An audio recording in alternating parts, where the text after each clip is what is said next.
արդյոք մարդու որդին որ գա, այսինքն Քրիստոսի երկրորդ գալստյան ժամանակ աշխարհի մեջ հավատ կգտնի, թե չէ։ Քրիստոսն էր ասում այս մասին։ Այսինքն ես որ գամ, դժվար եմ գտնելու հավատք աշխարհի մեջ։ Ինչի՞։ Որտեվ դադարելու եք աղոթելուց։ Էլ չեք աղոթելու։ Որտեվ այդ աշխարհը խանգարելու է ձեզ աղոթելու։ Գործն է խանգարելու, ինտերնետն է խանգարելու, հարստության փափագն է խանգարելու, տեսակ հաճույքներն ու զբաղմունքներն են խանգարելու։ Ամեն ինչ խանգարելու է։ Այսօր արդեն խանգարում է, քանի գնա այնքան ավելի շատ է խանգարելու։ Դրա համար Հիսուս կարևորեց եւ մարդը իր ներսը կարա մտնի եւ գտնի երկնքի արքայությունը աղոթքի մեջ միայն։ Երբ որ ինքը աղոթական առանձնության մեջ է, երբ որ ինքը աղոթքի ժամանակ մաքրվում եւ սրբվում է։ Այս կարևոր է։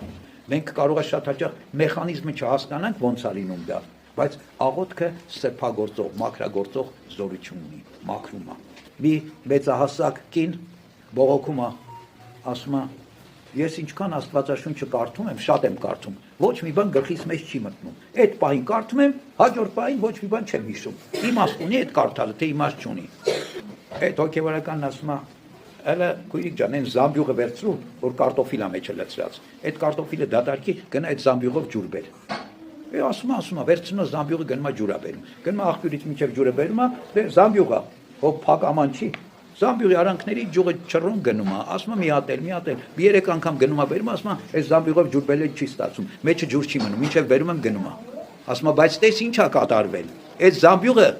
կարտոֆիլի ցեխոտ էր, հիմա այդ զամբյուղը մաքրվել է։ Նույնիսկ եթե ինքը իր մեջ ջուր չի պահել, ինքը մաքրվել է։ Ճիշտ այդպես էլ Աստվածաշունչ կարդալը քեզ մաքրել է։ Նույնիսկ եթե դու ոչ մի բան չես հիշում, աղոթքը քեզ մաքրում է եւ մաքրելով մի օր էլ պիտի տեսնես, վայ, իսկապես այդտեղ երկնքի արքայություն կա, ես չեմ իմացել։ Ու դուրս եմ փնտրել։ Լույսը ստեղ է,